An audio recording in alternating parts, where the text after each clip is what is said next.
doing, Chris? I'm great. Thank you very much. Okay. And this is, I kind of guess we have to go with all of the rest of our guests are kind of people that you love to hate, maybe. I don't know. So, don't even give me that one, Nelson, like that. No. Okay, so we'll go to that, and we'll look at here. Our next is going to be Chopper's favorite senator in the world is Nelson Lee. Come on.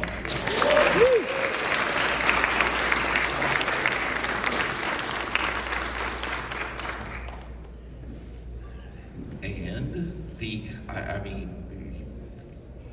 I don't want to say evil, maybe, but the Night Sister of Magic, Morgan, Elsbeth, Diana Lee.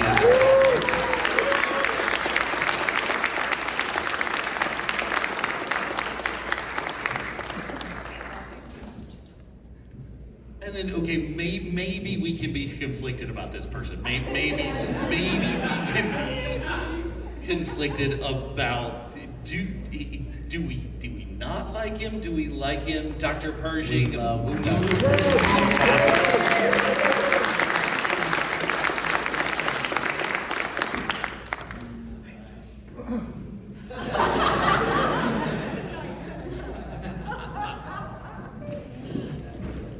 Excellent. So let me know if you can't hear me. I think you probably can. We're a little short of microphones, but I'll try and ask questions loudly. I got it. Thank you. So let's start with, this is the Into the Mandoverse panel, and everybody has been in some sort of, Disney Plus, Mandalorian-esque inspired. Let's start with, do you guys on set, do you refer to this as the Mandoverse? Like, what do you call this universe that you are all helping to create and that you're a part of? I just call it Star Wars. Representative of different chapters of storytelling. Oh, sorry. I call it Star Wars, but to me, every one of these shows represents, to me, a different chapter of storytelling on the timeline of the Star Wars universe. Yeah. But I think we do refer to ourselves as like the part of the Star Wars family, right? Because it does feel like that way. Yeah, for sure. Absolutely. Yeah, and I feel like a 7-year-old flying a spaceship in an adult body dressed as a robot. Oh yeah, me too. So, I mean, I think you guys have worked with us enough to know that we at Virtual Cantina Network sometimes refer to this as the Filoni-verse. I think Favreau might have a problem with that. Is that ever a term that's kind of like thrown down? I just hear in Filoni we trust everywhere. Everything. In Filoni we trust. But it is fun, story time with Dave. Like every day feels like story time. Yes. We'll be doing a scene, and then Dave will pause and say, well, a Jedi will do this because That's of these true. reasons. And that's really so fun. But he's very different from John. When you say? Yeah, I mean, they're different. To me, they're yin and yang to each other. Yeah. At least when I first worked with them on Mandalorian. So that's what I was definitely sensing from them. And in my experience, I mean, both these men changed my life.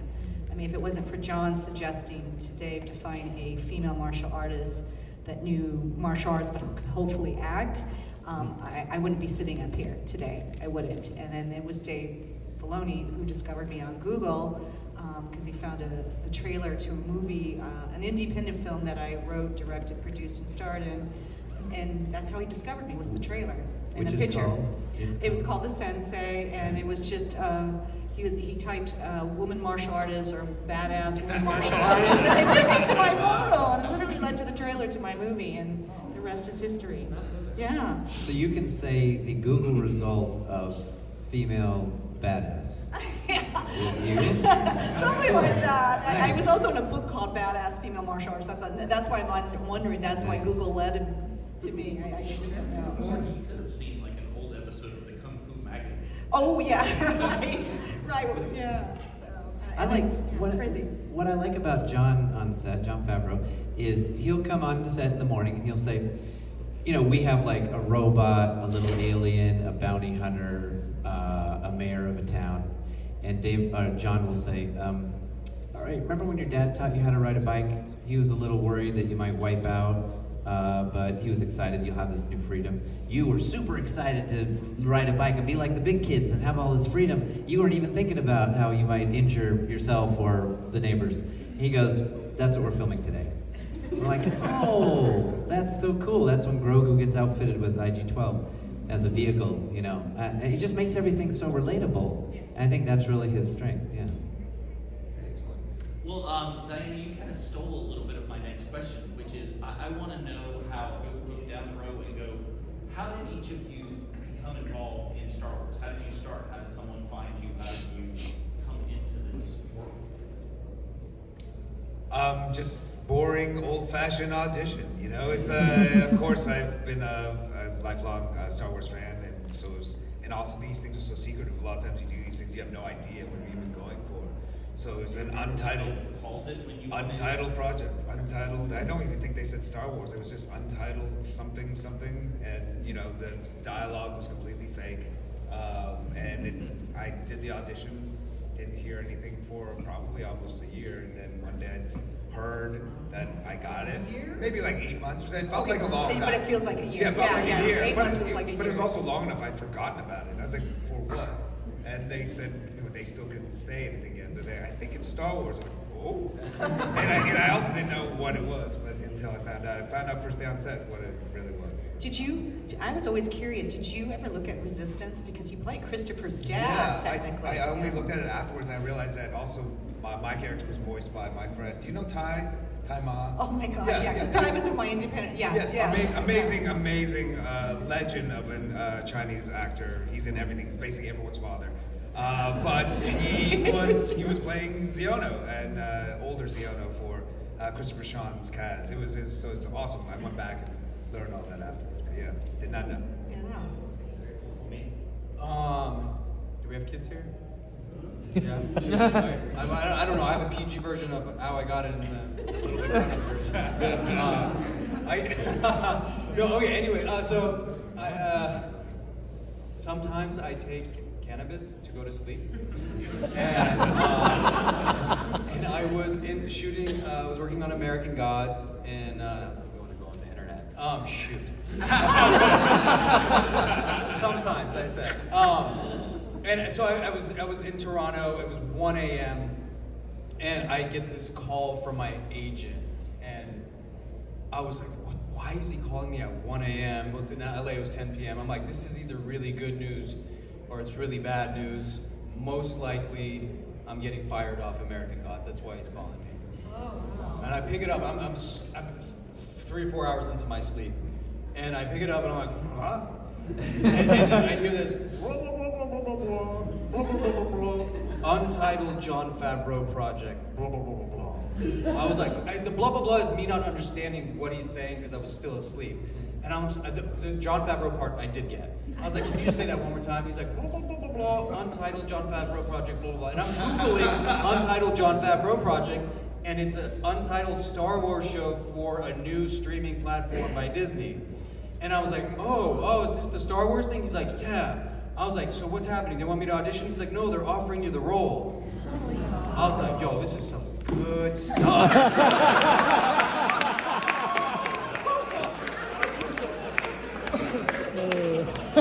think it's worth saying. When I normally tell this story, I don't tell the gummy part.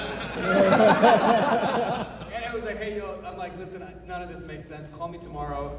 This doesn't feel real. And sure enough, he called me tomorrow, the next day, and it was real. And so it was a gift from the universe. And And it's weird because it never does feel real. I mean, even when I was on the set, it didn't feel real. Like, I can't believe I'm here. This is yeah. You feel like you're in this alternate universe, right? Yeah. It's crazy. Yeah. So yeah. Long before the Mandalorian show, I was cosplaying at conventions because I wanted to be an actor and I didn't know how to do that. Like, what's the next step, or the first step?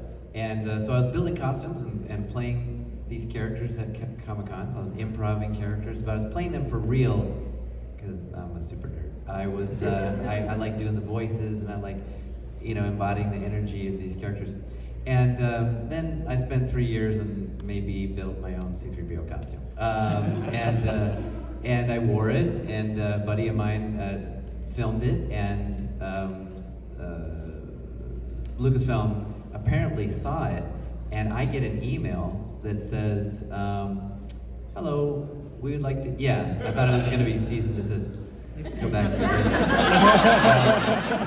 But it was, hi, we'd like to talk to you about your costume. We'd like to invite you to Lucasfilm for a meeting. And I was like, wow, this is everything I had hoped for after the 3 years of building it and growing up in Star Wars. So we went in for, I finished assembling the costume at Lucasfilm, which is, again, another dream come true, I thought. And we finished up, they bolted me together and screwed my head on and turned on the lights. And listen, I really wanted to nail this audition. So I did my movement, I walked around and pretended like I was adjusting, things or whatever. And then I turned to them and I said, oh, my goodness, why hello, I am C-3PO, Human Cyborg Relations. This is my counterpart, R2-D2. I am fluent in over 6 million forms of, and they're like, that's enough. You're gonna go to Australia and you're gonna shoot this commercial. And I was like, wow, I mean, anyway, now next year it'll be 20 years that I've been playing C-3PO alongside Anthony Daniels for Lucasfilm and Disney. And so when they started casting for The Mandalorian, they brought me in for a screen test for Zero because I possess a particular set of skills. And I got Q90, who's this bounty hunter droid who flies a ship in space and everything I ever wanted. Anyway, and they found out I had been building droid costumes, and they said, could you build one for us? I said, I already did. Here you go. Here's what I made. And they go, could you build another one? And it turned out I built 20 of them. All of them I wear on the shows. And that was my entrance into the Star Wars universe. Wow. I know you will be more critical of this. How screen accurate was the original C-3PO? How screen accurate was the original? The one that you built. Oh, that I built. Yeah, it was good. I mean, I'm not going to tell you any of the blemishes because when you see it, it looks, I will admit I am about 1.5 inches to 2 inches taller than Anthony Daniels, but Lucasfilm said we just want it to look good on you because you're the performer we want for the movement and that, so, yeah. Well, let's take it a little bit further back than that. Not your entry into Star Wars as an actor, as a performer. What's your entry into Star Wars ever? As a child, as an adult, how did you get into Star Wars, become familiar with Star Wars, be a part of this community that we are all into Star Wars? Well, for me, it was when I was a little girl and my dad was doing an international martial arts seminar in Aspen, Colorado.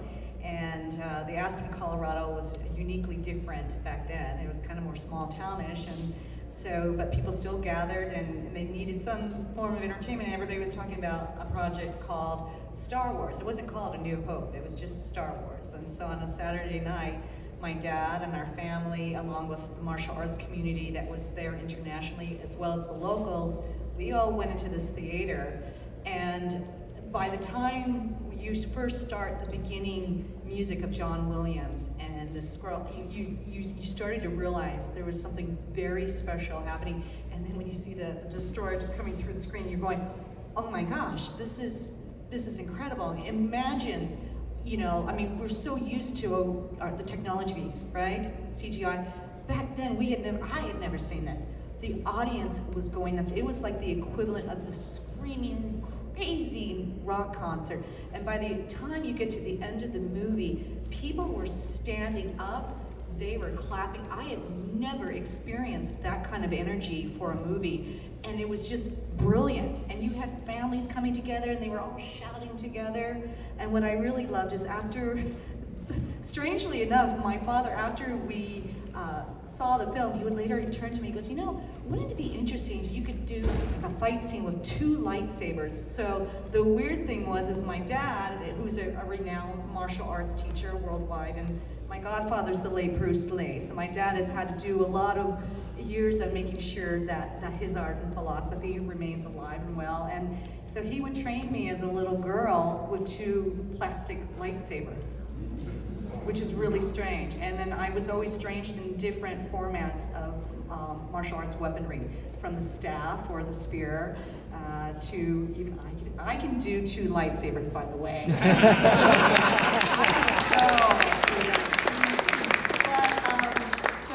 But it is strange that, flash forward, that I would get this opportunity to do this fight scene with Rosario with a spear against her 2 lightsabers. And I remember that moment on that bridge going, and I was just flashed back into my dad. And it's just so strange, literally how the threads of fate worked out for me. Really wild.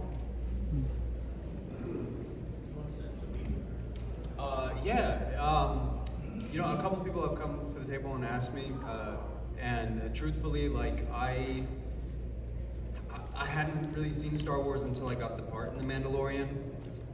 Oh, you guys aren't booing. Okay, cool. I'll wait until after to jump you. Was it the Academy?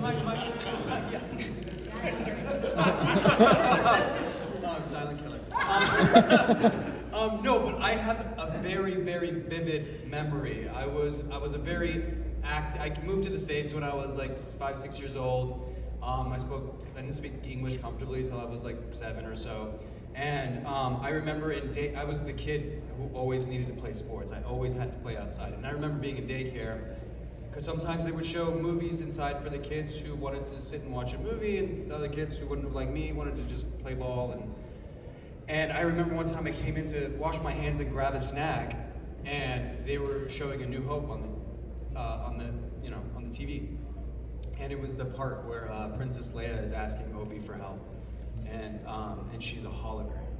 And I'd never seen a hologram in my life, and I was like, I stopped washing my hands. I remember, and I was like, is that real? Like, is that real life? Like, can someone be a hologram in real life? And I just remember, And then I, went back to playing outside. And then fast forward to like, however many years later, I got to be a hologram on The Mandalorian, and for me it was full circle, even though like I don't think I deserved it, but like, it was the coolest feeling I remember that day so well. And fast forward, and I got to be, everyone's like, oh, sorry, Omid, you're working today, but it's just a hologram. I'm like, There's no such thing as just a hologram. I am so excited about this. So yeah, that was, and then when I did get the part, I watched the entire catalog, and I became a genuine fan of the franchise and was kicking myself for waiting so long. And I had a son, and we've been watching Star Wars together, so he's grown up with it, right? And I caught on late, but I'm here,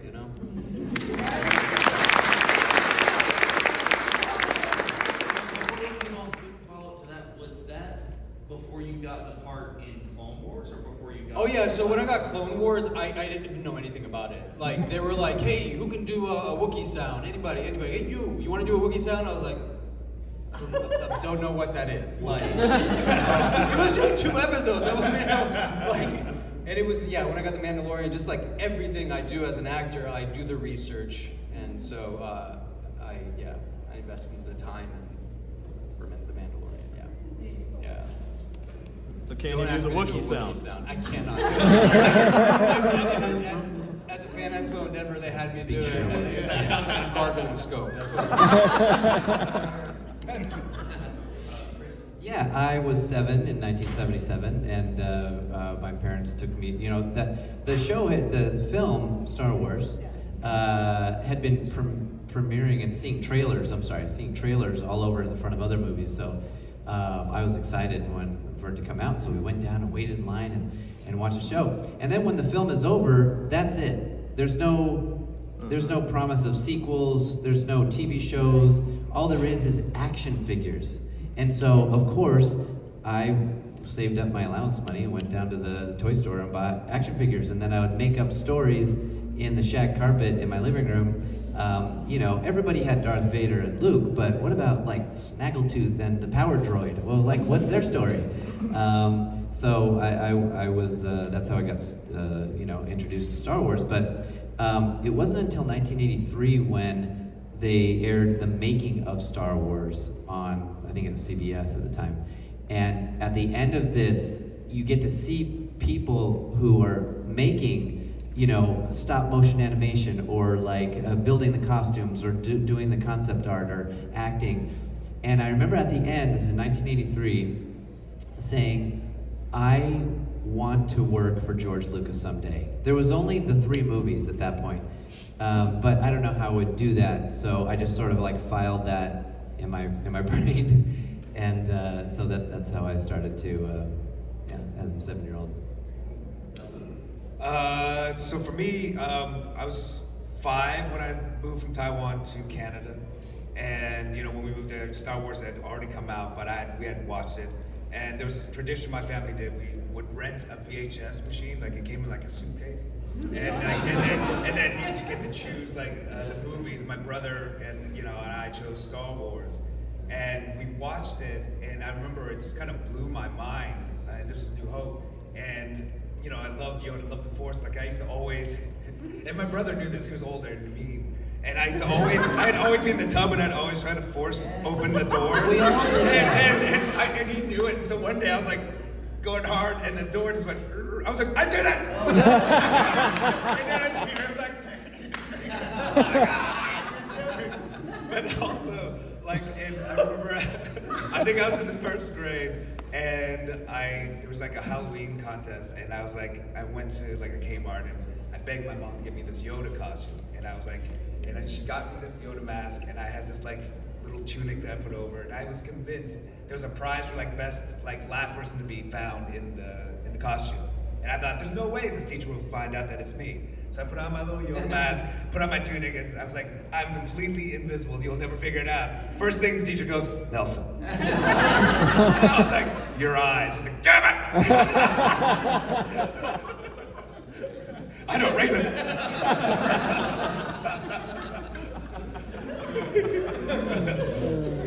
So talking about how first, we may notice a little bit of like age differences here. Is that some people on the panel here call the first movie, Episode 4, Star Wars. Yeah. Others, A New Hope. That might be a giveaway into some of the. Or VHS versus movie theater. I'm sorry, so it was not called Star Wars A New Hope when it first came out? It was just Star Wars? Yeah, just Star Wars. Oh, good to know. It wasn't until Feeling old. the Empire Strikes Back came out, I think, right? Or Yeah. did they read? Because Exactly. it stayed in theaters for a year. Yeah. Star Wars. Yeah, stayed in about a year, and you could just see the lines. My gosh, the lines outside the movie theaters, and for weeks, those lines were still consistent. Yeah. Okay, this may be a sore subject for some of you, but what was your feeling the first time you saw yourself as an action figure?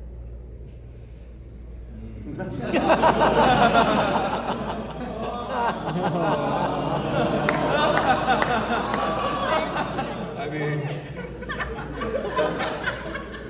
Wait a minute, you're in the comic book, Marvel comic book, so. Yeah. Not even a Funko. It's like. In fairness, you saw your first one the other night. Oh yeah, it was custom made. That always feels cool when people custom it. But yeah, you do feel a little left out when there's no official Hasbro. anyone work for Sideshow here? Come on, big it out. Yeah. We need more Star Wars action figures. We need Dr. Pershing. We need Senators. Is there not a Dr. Pershing? No, there's not. It's the gets his easiest brain thing. You just fried. hit that button, goes up, don't shoot. Like Yeah. it's like.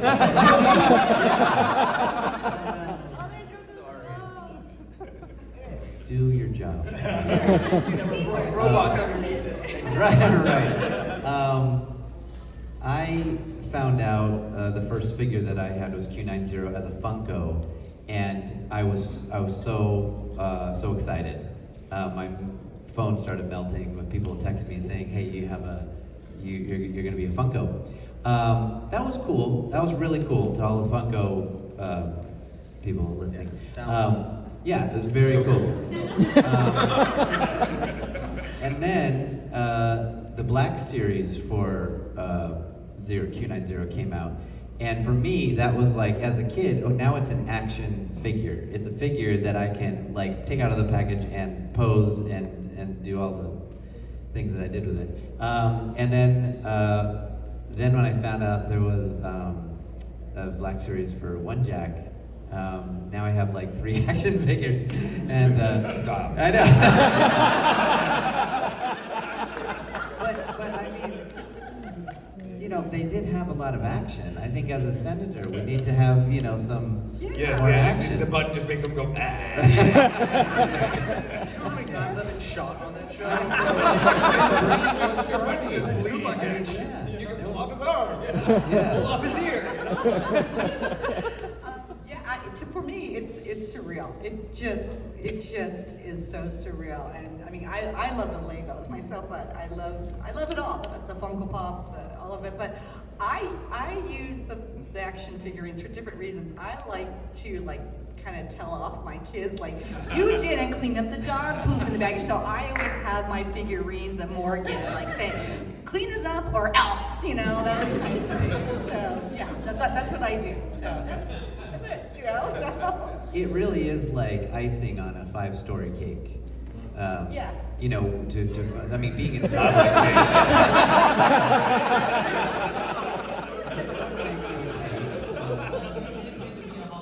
I did.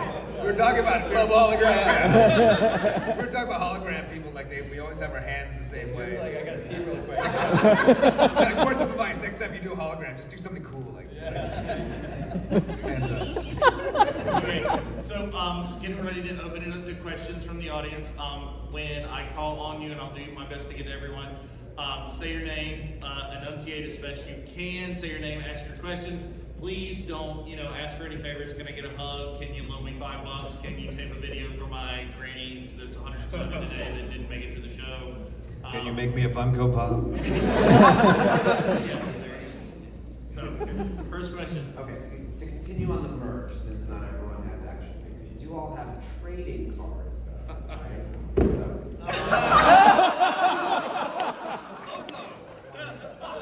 there needs to be a campaign where Star Wars fans, yes, there should be a campaign. Yeah, I just saw recently the Star Wars Unlimited game. I went to say hi, and that was cool. So I got to experience a little bit of what you guys did. Yeah, the Star Wars Unlimited game. It's like a card. It's a special card. And they went crazy. You can hurt They an were ally with playing my him card. when they walked in. Yeah. One of the best terminal plays in the entire game. See, I appreciate that. When I first saw it, I was like, this is weak. It's got like 0 hit points. That's awesome. So that feels good. Yes, sir. Officer. So, you're all Star Wars fans, some more recent than others. What's your favorite scene in the entire franchise? Favorite scene in the entire franchise? Yeah, can I answer this because it's so easy for me? It was when Anakin and Obi, in Mustafar, when he's like, Yes. I loved you. That scene Yes. brought a tear to my eye. So yeah, it's that one.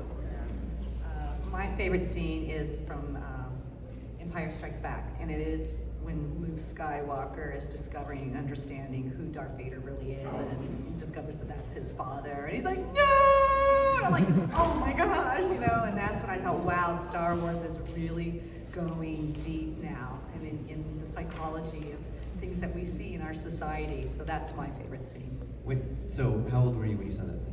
I was in junior high school at that time. Okay, Yeah. you're not saying. I'm just Yeah. saying. Okay, now did you believe Darth Vader did you believe it was real, that he was telling the truth? I assumed, yeah. Oh. Yeah. I went to school, to the playground, and I was like, no, he's lying. He's a bad guy. He's the bad guy, I the can see baddest it. guy. You would think that, but Yeah. yeah. Luke is the good guy. He's not, Luke doesn't believe him. Yeah. If Luke doesn't believe him, I'm Good not and gonna believe evil, him. and now evil is in your, Yeah. your father's. Yeah. So I had to wait 3 years before Return of the Jedi to find out Oh that my he was telling the gosh. truth. Wow. Yes, I was mortified. Yeah. It's like a soap opera, right? Yeah. No, I can see why you were. I mean, it's hard not to love. I love that battle in Empire, and then that revelation, and then also I love the fight in Jedi when he's like, sister, and then he comes out like, no! And it's so epic. But it's also hard not to love that moment when Han Solo, when she says, I love you, and he's like, I know. It's so badass. It's so good. I know. Yeah, for sure. Are we just talking about the movies? The whole franchise. Everything. I mean, my favorite was the day that I got to fly a ship in Star Wars. The best scene I've ever seen. I mean, the acting was incredible. Toys? Yeah, right. No, the reason why is because as kids, you know, we built spaceships out of cardboard boxes that used to be refrigerators, and so I knew that this day was coming, that I was going to be filming flying the ship, because I had the whole script, and so the night before I was like, I don't want to mess this up. I don't want to be late. I set like 4 alarms, and I got myself so wound up that I didn't go to sleep. I couldn't sleep, and so the next day I was early. You know, I got to set early. I was like 5 a.m. And then John said, all right, Chris, why don't you go get familiar with the cockpit? We're gonna finish up over here. And I was like, oh yes. I went over, the lights were low, all the buttons all worked, so of course I had to push them all and all that. And I was sitting in Mando's seat in the Razor Crest, and I was just let out this big sigh as my life of fandom flashed before my eyes. And I passed out. Literally, I'm dreaming about Jon Favreau talking to me, like, Chris, you doing okay? And I'm wearing the helmet. You know, I'm wearing Q90, I'm sitting in the seat, and I wake up to Jon Favreau standing here going, Chris, are you all right? And I was like, what? I'm fine. We're ready, let's go. We're not sleeping, of course, duh. And so it was, and then the whole, like, the rest of the week as we were filming all those scenes was the best scene in Star Wars for me. Because I was having the time of my life. It affected me in ways that, you know, I couldn't match with anything else. So maybe that was selfish. You got the whole script? Yeah.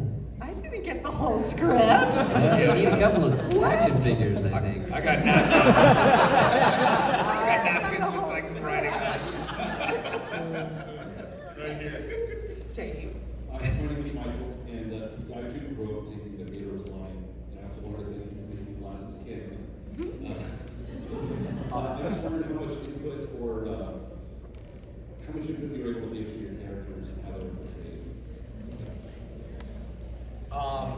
Well, as far as the glasses go, it was not my idea. Like when I showed up, they had kind of like a sketch of what they had my face on a drawing, and then they had these like glasses that were circular, but they didn't attach in the middle, and they went around the ears. And so when I tried it on, they kind of just like, that's good in theory. It'd be good for animation. But so they're like, here's 30 glasses, pick one out. And as soon as I saw the one I ended up using, I was like, this is it. And as soon as I put it on, you know, it was like hitting a light switch, and I felt like the character. Like if I had to rehearse in these glasses, I didn't feel like Dr. Pershing. But as soon as I put those on, it was like a mask. Were they all different shapes? Huh? Were they all different shapes? The different glasses? Yeah, there were all kinds of glasses. Yeah. So the ones I actually picked were like from the 60s. Yeah, one of a kind. Yeah. So in my case, I was really following Dave's lead on this character. I mean, in my audition, I had done some preliminary work of how I saw this character, and apparently it rang true for what Dave was looking for, but then he would add new information all the time, just spoon feeding just different things. But the only thing I got to choose, honestly, was like the bowl where I'm feeding the fish in the pot. And that was cute, the way Dave did that. I thought that was adorable. And then he did let me have some say-so on the blade, the Townsend blade. That was very important to me because I was going to have to wield that thing. And I basically liked if anybody's studied sword work from Thailand, they have a system called Kapikuran So I pretty much kind of said, I like this design. And so Doug was working with me and Josh and that whole team, and that was great. However, I didn't know that they wanted to have a wushu element to this, and that I would have changed because the handle you use, it was more like two-handed, even though you can use it one-handed. I just would have changed it up a little bit. But other than that, that's the only kind of flavor I could add to my character. Everything else was based on research I did in as far as being in the family of what was happening to the Night Sisters and what was happening with Thrawn. And Timothy Zahn played a special, it was very important to me in my research. So. Yeah, I mean, as far as input and stuff, it's the great thing about working with someone like Dave Filoni is, and he's Dave Filoni, and I felt so lucky that the first day I come on set, I'd researched after getting it, but I didn't know a lot, and he just came up, just started talking to me like you're talking about story time with Dave. He just came up, was like, hey, I'm Dave. So this guy, and he just starts giving me all the lore of Xiono and Kaz and everything Resistance. But the great thing about it is we're creating the canon now. Before, which is so exciting and awesome. And while I didn't have any input in what was being said, he was so open, just talking to me about who this guy was, what makes Xiono tick, is he bad, is he good, is he in the middle. And it's that kind of freedom and kind of trust really empowers you as an actor, and it's something that's very rare, especially in something like this. This is Star Wars, for God's sake.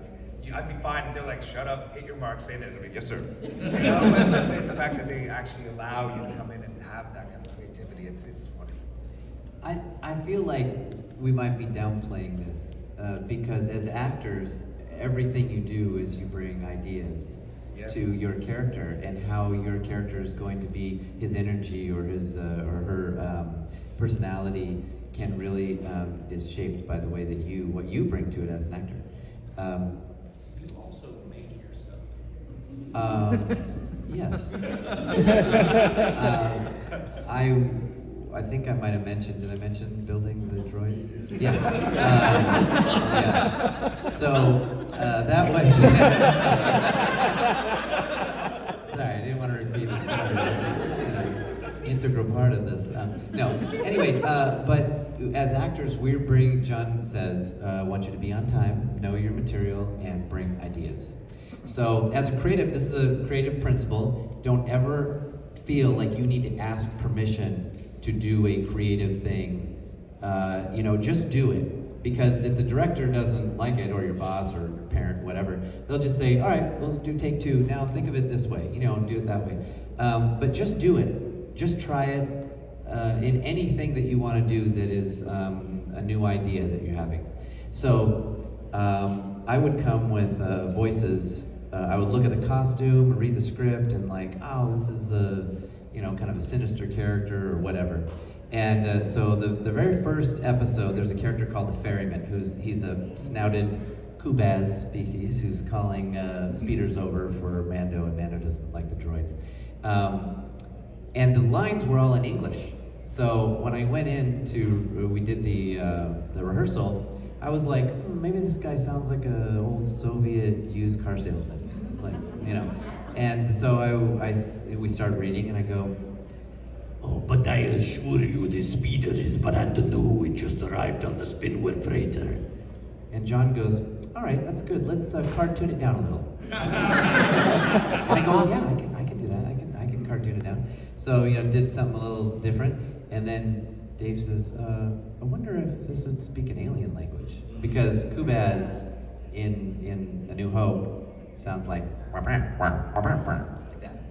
And there was some discussion about subtitles and stuff, and I said, we're Star Wars fans are used to subtitles. That's totally fine. Jabba the Hutt, Greedo, and So yeah, just go with it, whatever you want. I of course would like to do the voice, but whatever's right for the character.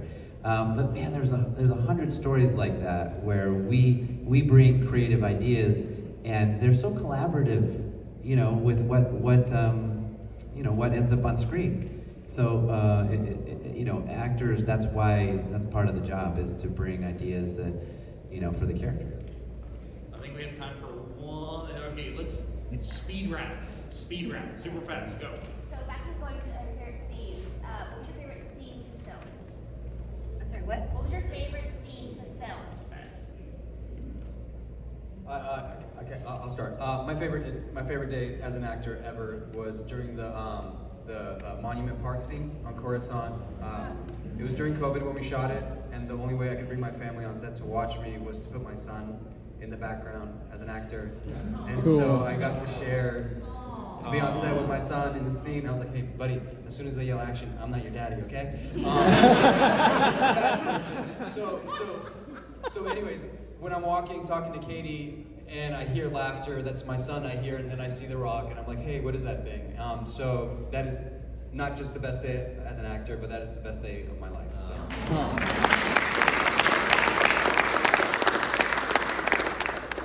For me, there's so many wonderful scenes that I loved and enjoyed filming, and it's really hard because I real quickly, the day that I had to go back to Mandalorian because the Jedi episode was very important, and that was the day when Dave Filoni was filming us, John was walking around, but George Lucas came to visit the set and watch us film our fight scene, which was really my heart going, oh my God, George is here, but it was such an honor to be introduced to him. John had said, this is George, like it was real casual, this is George, this is Kathleen, and I'm like, hi, and it was just beautiful to hear George talk about Kurosawa and, the influence of martial arts in Star Wars. So that was a real treat. That was really my favorite day to film.